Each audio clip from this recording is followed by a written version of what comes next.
Assalamualaikum warahmatullahi wabarakatuh. Kisah jin yang pertama kali mendengar Al-Quran mengingatkan kita kepada salah satu surat dalam Al-Quran. Dalam surah tersebut, Allah menceritakan kisah sekumpulan jin yang mendengarkan bacaan Al-Quran. Kisah ini diabadikan dalam surat Al-Jin yang terdiri dari 28 ayat. Dinamai Al-Jin diambil dari perkataan jin yang terdapat pada ayat pertama surat ini. Katakanlah Muhammad, telah diwahyukan kepadaku bahwa sekumpulan jin telah mendengarkan bacaan. Lalu mereka berkata, kami telah mendengarkan bacaan yang menakjubkan, yaitu Al-Quran. Quran Surat Al-Jin ayat 1. Sebelum Rasulullah diutus menjadi nabi, bangsa jin kerap mencuri kabar dari langit untuk kemudian membohongi manusia lewat perantara lisan dari para dukun. Namun setelah Al-Quran diturunkan kepada baginda Rasulullah, para jin kemudian mencari tahu wahyu yang diturunkan itu. Mereka penasaran ingin mengetahui isi Al-Quran tersebut. Mereka pun berpencar ke penjuru bumi untuk mendengar bacaan Al-Quran tersebut.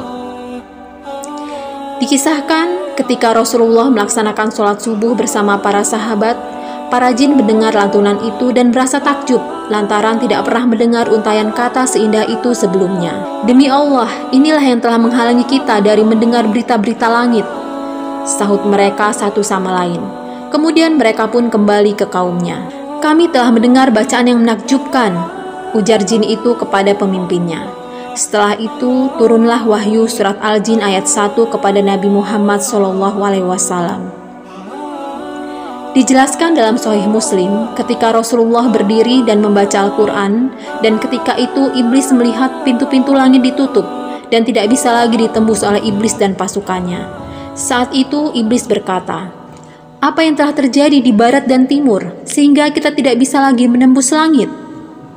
Maka ketika mereka mencari di penjuru barat dan timur, mereka pun menemukan cahaya Rasulullah yang sedang berdoa dan membaca Al-Quran.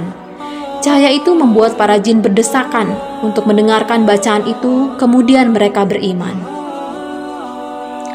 Dalam tafsir Ibnu Katsir diceritakan bahwa saat itu ada beberapa raja jin yang diperintahkan iblis untuk melihat apa yang terjadi. Ketika para jin menjalankan tugasnya, justru mereka menyatakan beriman kepada Nabi Muhammad SAW.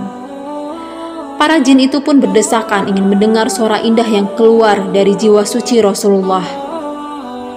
Dan para jin tersebut kemudian masuk Islam. Wallahu a'lam bishawab. Wassalamualaikum warahmatullahi wabarakatuh.